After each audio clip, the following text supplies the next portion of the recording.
आज मोदीची मैन गांधीबुड्याची 2 घंटे बैठक झाली. त्याच्यातून हे सिद्ध झालं की भालेगावले चांगलं ठिबक भेटते.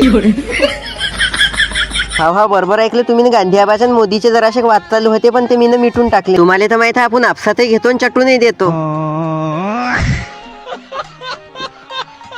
मग काय भरलं जुनं ठिबकन बांधून आणलं भालेगावले. याची घरची कंपनी आहे म्हणजे घरीच बनवतात आणि निघतात. त्याच्या नाटी डायरेक्ट अर्ध्या किमतीत ठिबक भेटते. म्हटलं का हो मी तुमची फॅक्टरी पाहिलीच नाही. म्हणत आम्ही चाललो आता फॅक्टरीवर चाल. मग आमच्यासोबत फॅक्टरी पाहायला. जुनं ठिबक तटीस त्याच्या मस्त की मारून दिलं. पण आता गाडी घेऊन चाललो फॅक्टरीवर. पिंपळगावून जाणं होतं. पिंपळगावले यायचं दुकानही आहे. रोडवर मोठं बोर्डच लावलेला आहे डायरेक्ट गायत्री इरिगेशन. तो काय नंबरही दिलाय बा काय 9623.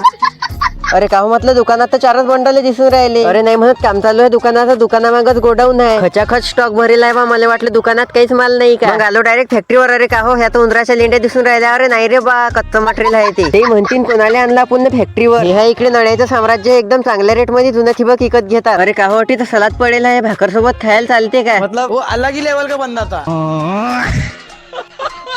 मग मी काय मुका बसणारा माणूस आहे. बंद याचं साम्राज्य पायाखाली घातलं. मग काही लोटपाट केल्या मशीना रिकामी कामं केले. मस्त आवाज येते चालला अजून एकदा. मग बंदी फॅक्टरी पायदानी घातली. ते म्हणत ते स्प्रिंकलरचे पाईप बनवायची मशीन आहे. मला वाटलं ठीक आहे नळ्याच बनतात का. तिथं स्प्रिंकलरचे पाईप बी बनतात.